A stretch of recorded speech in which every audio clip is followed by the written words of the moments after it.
কল্পনা করুন এক সাধারণ সকাল। আপনি আপনার দৈনন্দিন কাজ নিয়ে ব্যস্ত। ঠিক সেই মুহূর্তে আপনার শহরে বেজে উঠল তীব্র সাইরেনের শব্দ। আপনার মোবাইলে হঠাৎ ভেসে উঠল এক অভূতপূর্ব সতর্কবার্তা, ব্যালিস্টিক মিসাইল অ্যালার্ট। এটি কোনো মহড়া নয়। রাস্তায় মানুষের ছোটাছুটি, বিশৃঙ্খলা আর আতঙ্ক। আপনার হাতে আছে মাত্র কয়েক মিনিট। আপনি কি করবেন?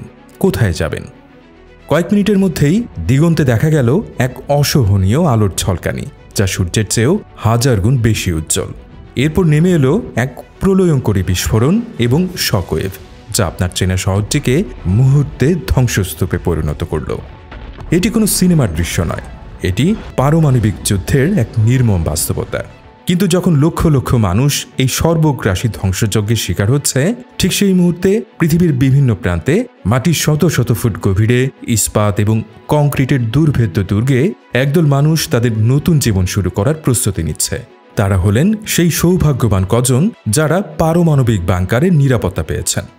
পারমাণবিক যুদ্ধের পর কারা বেঁচে থাকবে? পৃথিবীর বুকে ছড়িয়ে থাকা এই গোপন পারমাণবিক বাংকারগুলো কি পারবে মানব সভ্যতাকে রক্ষা করতে?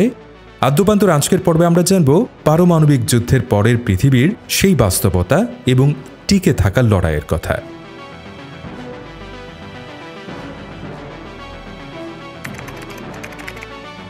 টিকে থাকার গল্প বলার আগে আমাদের বুঝতে হবে মানুষ ঠিক কী থেকে বাঁচার চেষ্টা করছে। একটি পারমাণবিক যুদ্ধ সাধারণ কোনো যুদ্ধের মতো নয়। এর ধ্বংসযজ্ঞ বহুমাত্রিক এবং দীর্ঘস্থায়ী, যা আমাদের কল্পনাকেও হার মানায়। একটি পারমাণবিক বোমার বিস্ফোরণের প্রথম প্রভাব হলো এর প্রচণ্ড বিস্ফোরণ তরঙ্গ বা ব্লাস্ট ওয়েভ। এটি শব্দের চেয়েও দ্রুত গতিতে ছড়িয়ে পড়ে এবং এর সৃষ্ট বাতাসের চাপ কংক্রিটের দালানকেও তাসের ঘরের মতো ভেঙে ফেলে। বিস্ফোরণের কেন্দ্র বা গ্রাউন্ড জিরো থেকে কয়েক মাইল পর্যন্ত সবকিছুই আক্ষরিক অর্থে মাটির সাথে মিশে যায়। এরপর আসে তাপীয় বিকিরণ বা থার্মাল রেডিয়েশন।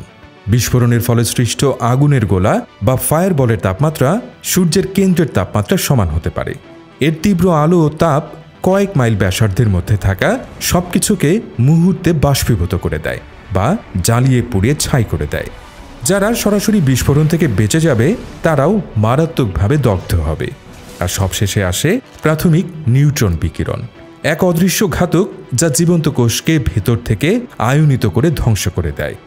বিস্ফোরণের পর হাজার হাজার টন ধুলো এবং ধ্বংসাবশেষ তেজস্ক্রিয় কণা হিসেবে মাশরুম ক্লাউডের সাথে বায়ুমণ্ডলের উপরের স্তরে চলে যায়। এই মারাত্মক তেজস্ক্রিয় কণাগুলোই হলো ফলআউট। বাতাসের সাথে এগুলো শত শত এমনকি হাজার হাজার মাইল দূরে ছড়িয়ে পড়তে পারে এবং ধীরে ধীরে ধূসর বা কালো বৃষ্টির মতো মাটিতে নেমে আসে। এই ফলআউট দশকের পর দশক ধরে পরিবেশকে বিষাক্ত করে রাখে। এর সংস্পর্শে আসা যে কোনো প্রাণীর জন্য মারাত্মক রেডিয়েশন সিকনেস বা মৃত্যুর কারণ হয়ে দাঁড়ায়।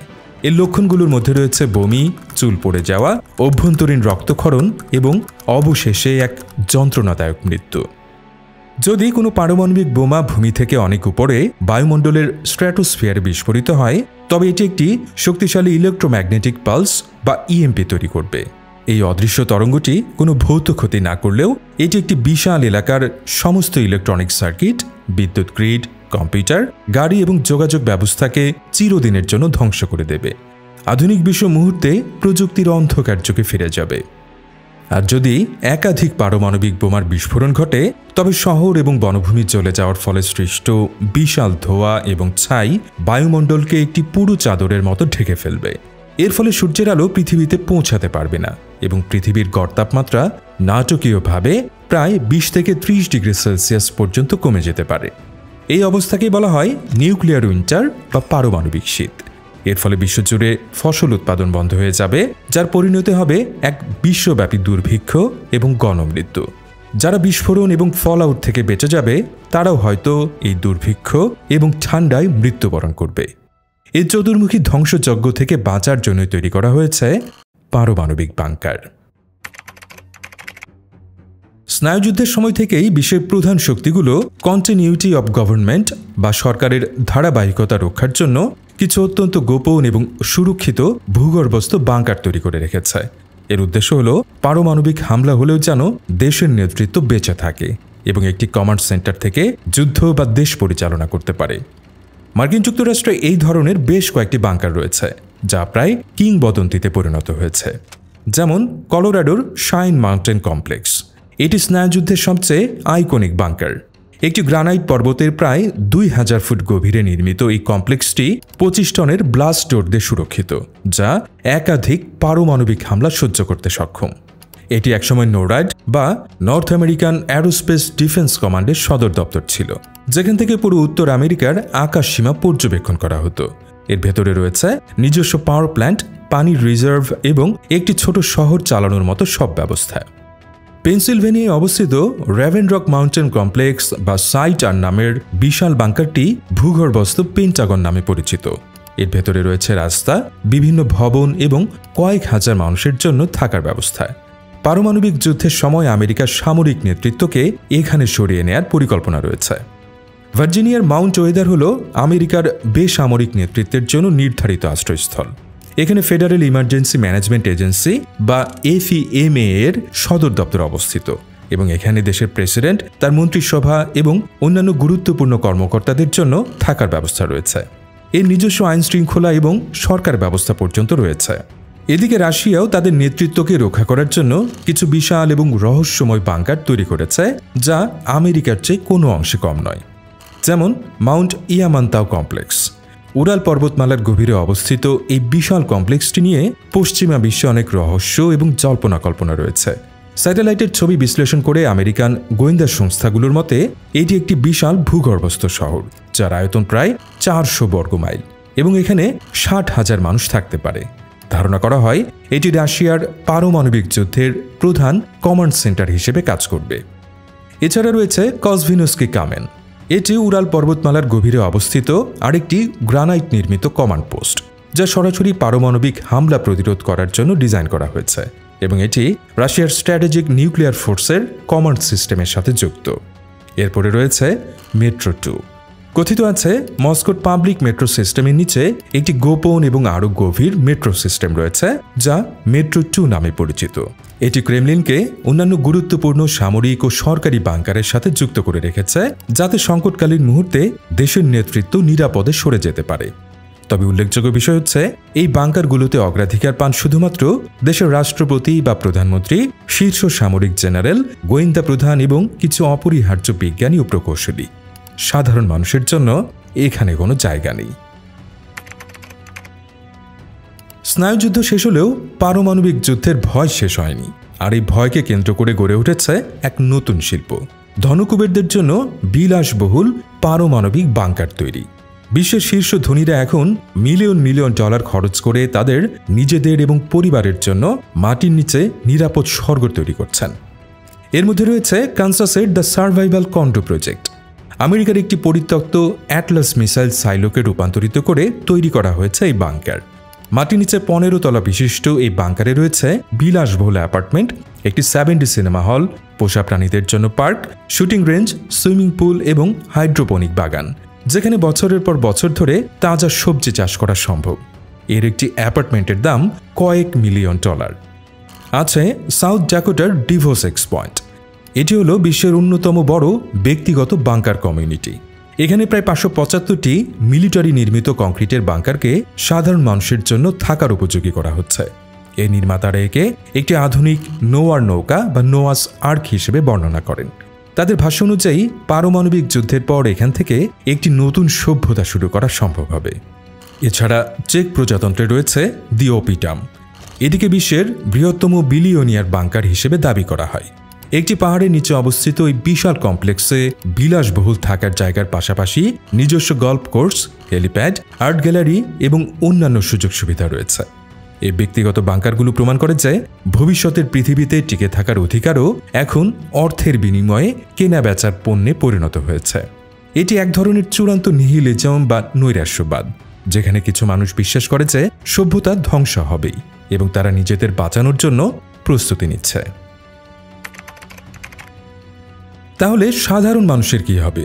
পারমাণবিক যুদ্ধ হলে তাদের আশ্রয় কোথায়? এই প্রশ্নের উত্তর দেশভেদে ভিন্ন। পারমাণবিক আশ্রয়ের ক্ষেত্রে এক অনন্য উদাহরণ বলা যায় সুইজারল্যান্ডকে। আইন অনুযায়ী সুইজারল্যান্ডের প্রত্যেক নাগরিকের জন্য একটি পারমাণবিক বাংকারের স্থান নিশ্চিত করা বাধ্যতামূলক। দেশের প্রায় প্রতিটি বাড়ি, অ্যাপার্টমেন্ট বিল্ডিং এবং পাবলিক ভবনের নিচে বাংকার রয়েছে। পুরো দেশের জনসংখ্যাকে আশ্রয় দেওয়ার মতো যথেষ্ট বাংকার এখানে তৈরি করা আছে। এই বাংকারগুলো এনবিসি অর্থাৎ নিউক্লিয়ার, বায়োলজিক্যাল ও কেমিক্যাল ফিল্টার দিয়ে সজ্জিত এবং দীর্ঘ সময় টিকে থাকার জন্য ডিজাইন করা। সুইডেন ও ফিনল্যান্ডও স্নায়ুযুদ্ধের সময় তাদের গ্রানাইট পাথরের নিচে হাজার হাজার পাবলিক শেল্টার বা গণ আশ্রয় কেন্দ্র তৈরি করেছে, যা আজও রক্ষণাবেক্ষণ করা হয়। স্নায়ুযুদ্ধের সময় আমেরিকাতেও একটি দেশব্যাপী ফল আউট শেল্টার প্রোগ্রাম ছিল, কিন্তু এগুলো সত্যিকারের বাংকার ছিল না। এগুলো ছিল মূলত স্কুল বা পাবলিক বিল্ডিংয়ের বেসমেন্ট, যা শুধু তেজস্ক্রিয় ফল আউট থেকে সাময়িক সুরক্ষা দিতে পারত, সরাসরি বিস্ফোরণ থেকে নয়। এই শেল্টারগুলো প্রায়শই খালি থাকত, যেখানে কোনো খাবার, পানি বা ওষুধের ব্যবস্থা ছিল না। বর্তমানে এই প্রোগ্রামটি বিলুপ্ত এবং আমেরিকার সাধারণ জনগণের জন্য কোনো পাবলিক পারমাণবিক আশ্রয় কেন্দ্র নেই বললেই চলে। এই চিত্রটি স্পষ্ট করে দেয় যে একটি পারমাণবিক যুদ্ধের ক্ষেত্রে বেশিরভাগ দেশের সাধারণ মানুষই থাকবে সবচেয়ে অসহায় এবং অরক্ষিত। তাদের একমাত্র ভরসা হবে নিজেদের তৈরি করা কোনো আশ্রয়স্থল অথবা ভাগ্য। ধরে নেওয়া যাক আপনি একটি বাংকারের ভেতরে আশ্রয় নিতে সক্ষম হয়েছেন, কিন্তু এরপর মাটির নিচের এই জীবন হবে এক কঠিন মনস্তাত্ত্বিক এবং সামাজিক পরীক্ষা। বেশিরভাগ বাংকারই কয়েক মাস থেকে 1 বা 2 বছর পর্যন্ত টিকে থাকার মতো করে ডিজাইন করা হয়েছে। এখানে রয়েছে দীর্ঘমেয়াদী খাদ্য, সাধারণত ডিহাইড্রেটেড বা ফ্রিজ ড্রাইড, পানির উৎস যেমন ভূগর্ভস্থ কূপ এবং রিসাইক্লিং সিস্টেম, বিদ্যুৎ উৎপাদনের জন্য ডিজেল জেনারেটর এবং বাতাসকে পরিশোধন করার জন্য এনবিসি অর্থাৎ নিউক্লিয়ার, বায়োলজিক্যাল ও কেমিক্যাল ফিল্টার সিস্টেম। কিন্তু এই সম্পদ সীমিত। জেনারেটরের জ্বালানি একদিন শেষ হবে, ফিল্টারগুলো বদলাতে হবে এবং খাবারের মজুদও ফুরিয়ে আসবে। এদিকে একটি বদ্ধ জায়গায় একই মানুষদের সাথে মাসের পর মাস বা বছরের পর বছর কাটানো এক চরম মনস্তাত্ত্বিক চাপ তৈরি করবে। বাইরের পৃথিবী ধ্বংস হয়ে গেছে এই জ্ঞান নিয়ে বেঁচে থাকা, সূর্যের আলো না দেখা এবং সীমিত পরিসরে জীবনযাপনের হতাশা ক্লাস্ট্রোফোবিয়া এবং অভ্যন্তরীণ সংঘাতের জন্ম দেবে। মানুষ তার উদ্দেশ্য হারিয়ে ফেলবে। ছোটখাটো মতবিরোধও বড় আকারের সংঘাতে রূপ নিতে পারে। এছাড়া বাংকারের ভেতরে পুরনো পৃথিবীর সামাজিক কাঠামো ভেঙে পড়বে। একজন বিলিয়নিয়ার সিইওর চেয়ে একজন ডাক্তার, একজন মেকানিক বা একজন কৃষকের মূল্য হবে অনেক বেশি। ক্ষমতা এবং নেতৃত্বের জন্য শুরু হতে পারে সংঘাত। কিভাবে একটি নতুন সমাজ গঠিত হবে, আইন কানুন কি হবে, কেউ অপরাধ করলে তার বিচার কিভাবে হবে, এই প্রশ্নগুলোর কোনো সহজ উত্তর নেই। বাংকারের ভেতরের জীবন যদি হয় এক পরীক্ষা, তবে বাইরের পৃথিবী হবে এক জীবন্ত নরক। কয়েক বছর পর যখন বাংকারের দরজা খোলা হবে, তখন বেঁচে থাকা মানুষগুলো সম্পূর্ণ ভিন্ন এক পৃথিবীতে পা রাখবে। প্রথমত, নিউক্লিয়ার উইন্টারের কারণে পৃথিবী হবে এক শীতল, অন্ধকার এবং অনুর্বর গ্রহ। বায়ুমণ্ডলের ওজোন স্তর মারাত্মকভাবে ক্ষতিগ্রস্ত হওয়ায় সূর্যের অতিবেগুনি রশ্মি হবে প্রাণঘাতী। বাইরে বের হতে হলে পরতে হবে বিশেষ পোশাক। যদিও ততদিনে ফলআউটের তীব্রতা অনেক কমে যাবে, তবুও পৃথিবীর বিভিন্ন স্থান বা হটস্পট দশকের পর দশক ধরে তেজস্ক্রিয় থাকবে। পানি এবং মাটি হবে বিষাক্ত, যার ফলে ফসল ফলানো বা বিশুদ্ধ পানি পাওয়া হবে প্রায় অসম্ভব। এদিকে বিদ্যুৎ গ্রিড, ইন্টারনেট, যোগাযোগ ব্যবস্থা, শিল্প কারখানা, হাসপাতাল, আধুনিক সভ্যতার কোনো চিহ্নই আর অবশিষ্ট থাকবে না। বেঁচে থাকা মানুষগুলোকে টিকে থাকার জন্য একেবারে গোড়া থেকে শুরু করতে হবে। তাদের শিকার করতে হবে, দূষিত মাটিতে ফসল ফলানোর চেষ্টা করতে হবে এবং নিজেদের রক্ষা করার জন্য দলবদ্ধ হতে হবে। এর ফলে সম্পদের জন্য বিভিন্ন সার্ভাইভার গ্রুপের মধ্যে রক্তক্ষয়ী সংঘাত শুরু হবে।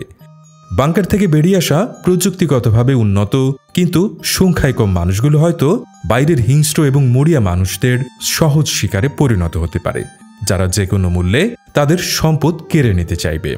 এই সমস্ত বিশ্লেষণ আমাদের একটি চূড়ান্ত প্রশ্নের মুখোমুখি করে দেয়।